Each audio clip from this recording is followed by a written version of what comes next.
how do you handle criticisms? Of course, maraming criticism. I don't. Maybe trivia to. You ask my board, magugulat ka. Meron po ba kayong balak na bumalik sa mundo ng politics? It would be hypocrisy to deny that. Fast talk tayo. Uy, ayusin yung tanong yun. Live audience or tape episode. TV production or government service. Lights on or lights off. I am Jorella Maria Soto Antonio. A child of God, the follower of Jesus. Wow, praise the Lord. Hi everyone, I am Ricky Avellino, the founder of Avellinos.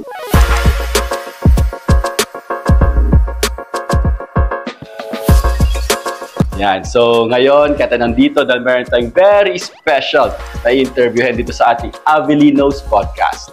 Kaya she's a very beautiful and very firm as a leader.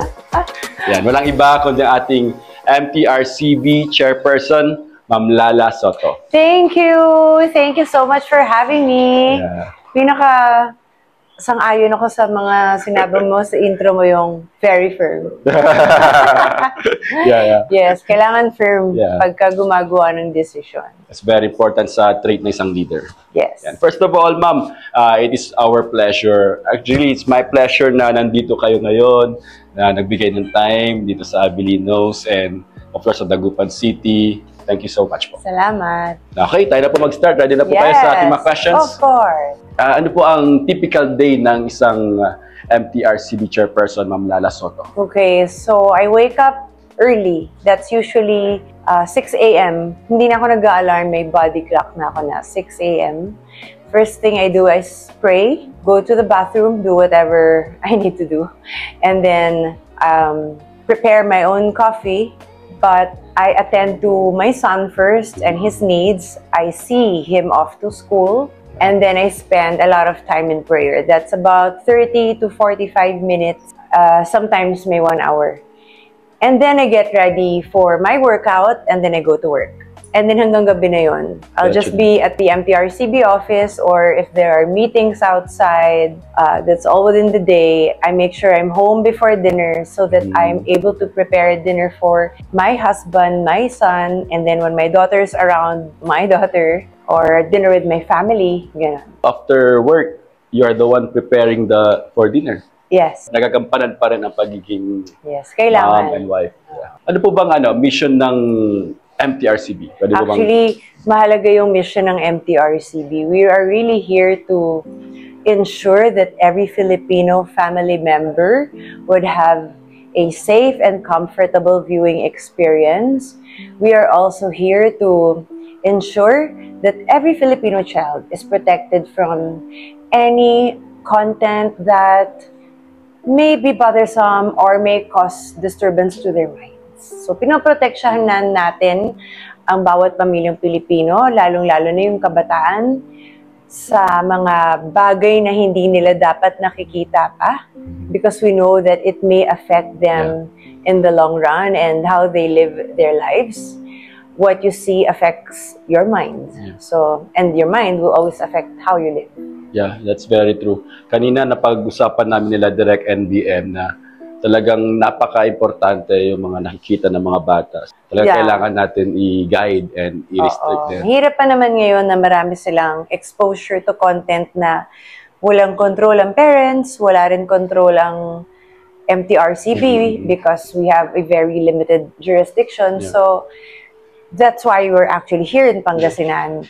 It's because we're doing the Responsableng Panonood program, wherein we go to the different areas of the country and we do our very best to equip and empower the parents by educating them on the available tools that there are with regard to the safeguards and security measures of online media, online streaming apps, I mean.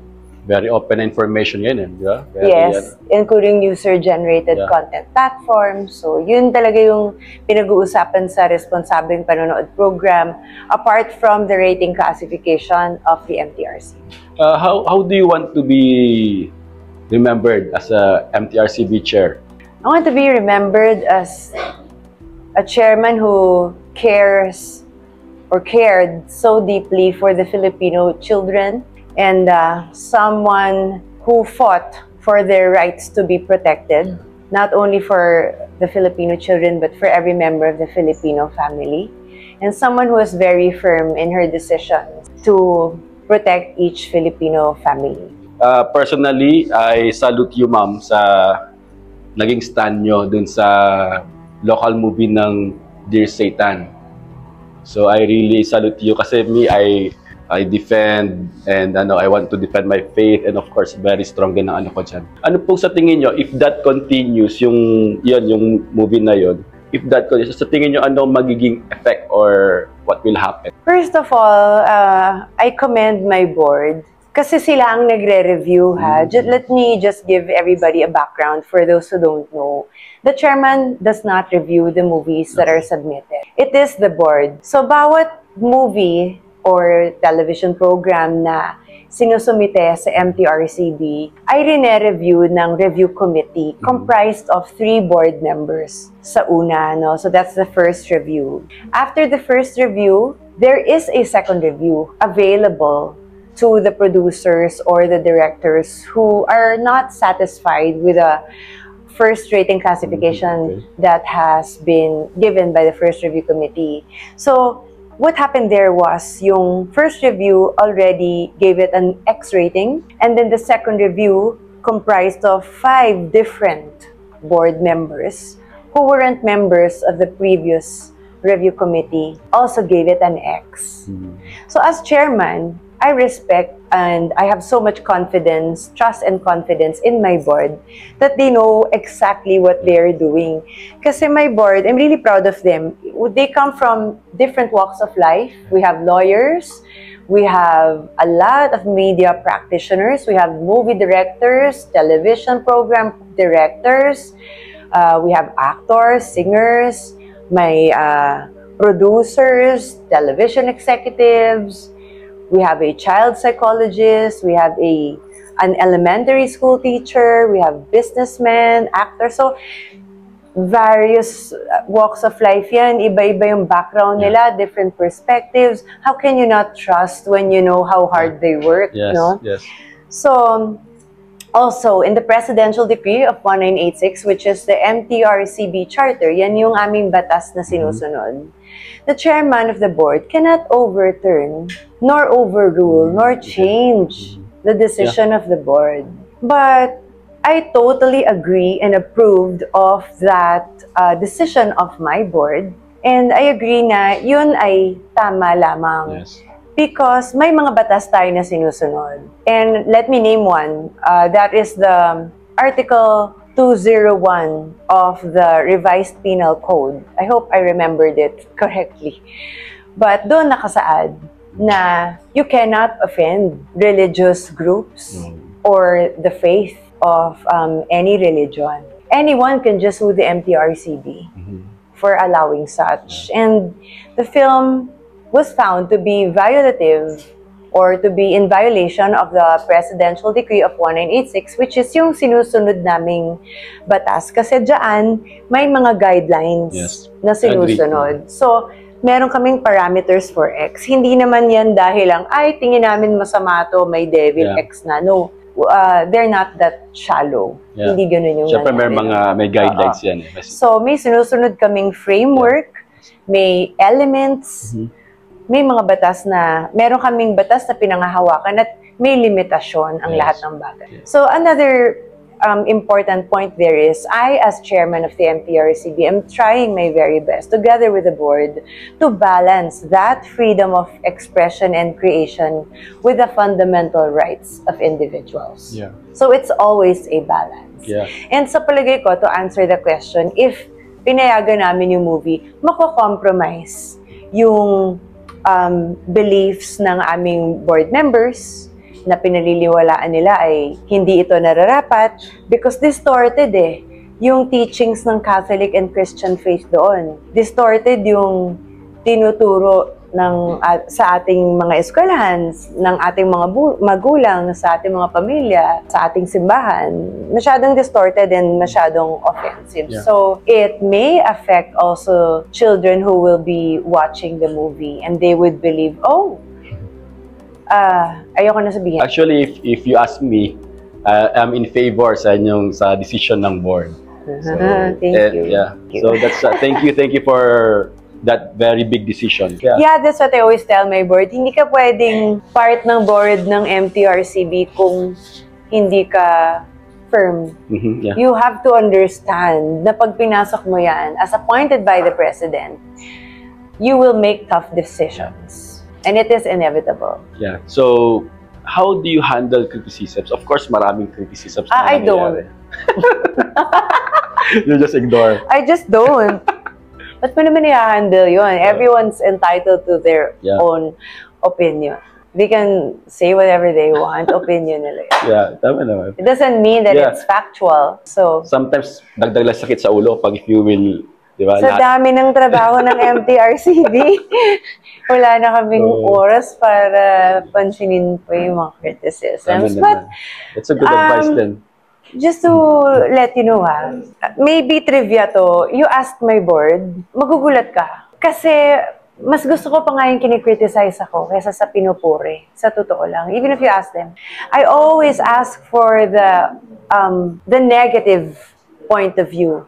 Because I believe that it's something we can learn from or I can improve on. Yeah. Tama po kayo dyan. Kaya meron nga kasabihan, the biggest room is the room for improvement. Yes. Yeah, we cannot improve kung hindi natin nakikita. I'm very open to criticisms, especially when they're constructive or suggestions for us. Kasi kung hindi ko naman tingin na kailangan namin, then we just don't apply it. But we also have to consider sometimes. That's another trait of a good leader. Yeah, you listen. Ay, wow! Na 100 na ako sa'yo. Para na ba points ka?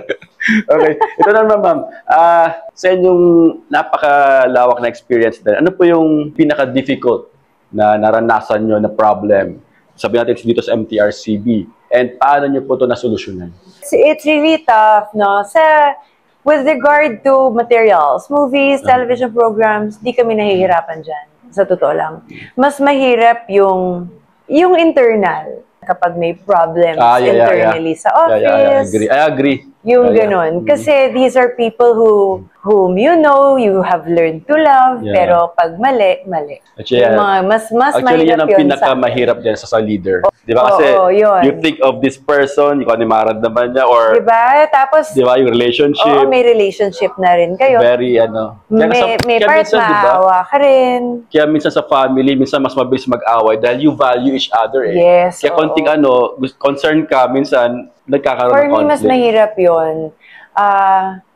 I'd rather na galit sa amin ng outside forces because we made a decision na hindi sila sang-ayon sa aming rating. Okay na okay lang yun. Or hindi sila sang-ayon sa aming disapproval. Ganun talaga. That's what we're here for. If we were liked by many, then I always say this, and we're not doing our jobs. That's right. We should be alarmed. Tama. Pero yung mga sa internal, sa office, yung mga employees, mas doon ako nahihirapan. Kasi I love all of them eh. Lahat sila may relationship na with us. And to answer the question how I handle it, number one, pinagdadasal ko talaga. It's important we need God every day. Yes. Every minute, every second of the day. So I always pray for guidance and wisdom. Napakalaking tulong ng board. Kasi ang karamihan ng mga desisyon sa MTRCB, the board really decides, entails a board decision. So, yung board ko yung nagpapalakas talaga ng loob ko. Yan, based kasi nag-research po ko and I read about you, ma'am. And kayo po bala ay nagbuo ng Kasama Foundation. Oh, yes! So, ano po yung nag-udyok sa inyo na i-build your story, ng but Kasama that's Foundation? A very interesting story. Kasama Foundation, I established in college. It's so funny because I wanted so much to run for counselor back in early 2000, no? So, nagpapaalam ako, hindi nga eh, 99, wala pang 2000 nun eh. So, I was asking my dad for permission na payagan mo ako, Daddy, I want to run. Hindi niya ako pinapansin. Tapos, ayaw. To be very honest, ayaw niya talaga. As in, ayoko, hindi pwede, lala, ganun. Very strict yun. Sobra talaga. He's protecting you siguro. Oo, over. Yeah. Over. Tapos, parang hindi ko na alam ang gagawin ko. It was a desperate move, actually.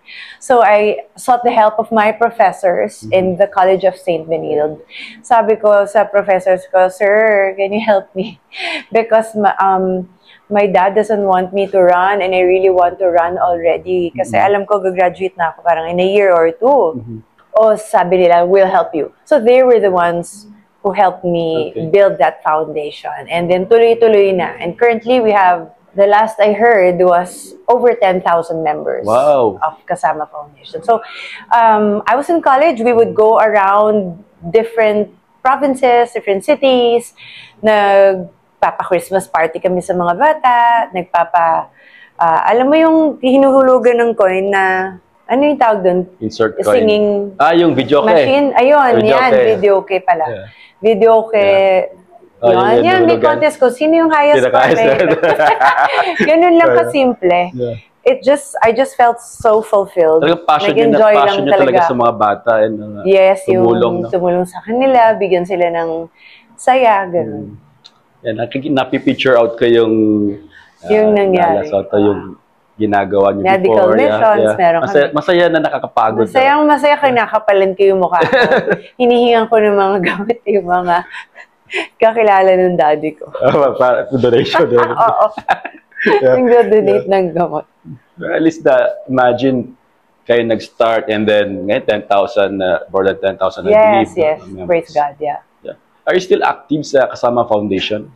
Currently, hindi. Pero andyan pa rin naman yung foundation ko. Pero wala pa kaming ginagawa lately. Because I've been so busy with MTRCB. With the hundreds and thousands of materials submitted to us. Yeah. Chairman, ilang terms kayo na naging city councilor? Oh yeah. Ilan nga ba? So many years na rin. If ever man, meron po ba kayong balak na bumalik sa mundo ng politics? It would be hypocrisy to deny that. Because public service is my passion. Yeah. Yes, I do see myself as running for public office in the future. Yan. So, anyway, kami ng Avelinos, and dito sa Dagupan, sa Pangasinan. If ever man, kasi nakita based sa aming pag-check din, nakita namin na you're really loved sa mga tao to serve them. Kasi I really look at the output, the result. Kaya ko sasabi sa team ko, you can check lagi yan, the fruit, what's the fruit, ano yung output. So nakikita naman namin na sa FTRCB, you're doing good, you're doing great. So, if ever man, nandito kami, ng Avelinos team. Wow, and of course, dito sa Pangasinan, we can help. Thank you! We will support whatever, no? Yan. Salamat. Pero hindi ko pa alam ano yun, Lord willing naman lahat yan. Okay. And so, yung inyong board din, very friendly na down to yes, they really are. And they're very hard work. Yeah. Meron pa kaming board members susunod bukas. Ganun sila ka-hard work. And ito naman po, if ever man, it is your last day in this earth, how would you spend it? How would you spend it? Magkakain lang ako tsaka magdadasal. I'll spend it in prayer and eating everything with my family. So you really love, you're really doing a devotion then, no? Kasi so that's very important. I cannot function without prayer. Mga viewers, kailangan natin mag-pray. Very important. Kailangan talaga. Okay, meron po tayong dahil ito napakasikat na ginagawa ni Tito Boy. Fast talk tayo. Ay, wow. Okay? Uy, ayusin yung tanong nyo. Imagine lang kayo. Very simple lang naman. Comedy or drama? Comedy. Action or romance film? Action. Protect the viewer or empower the creator? Protect the viewer. Social media or traditional media? Traditional media. Live audience or tape episode? Taped episode para may control. Yeah, correct. May edit. May restrict. Okay, TV production or government service? Government service. Okay, hot or cold? Cold. Coffee or tea? Coffee. To be able to fly or to be invisible? To be able to fly. Lights on or lights off? Off. Love or money? Love. Past, present, or future? Future. I'll complete this sentence. I am Jorella Maria Soto Antonio. A child of God, the follower of Jesus. Wow, praise the Lord. Amen. Thank you. Natouch naman natin doon, ha? Glory to God. Yeah. So that's it. So thank you everyone for viewing or for watching. Thank you for having us. Wow! Pinakikita ko nga ng regalo. Wow, grabe, napakaganda naman ito. Thank you so much. Ang ganda-ganda. Wow, and my favorite color is blue. Avelinos, humility is power. Let's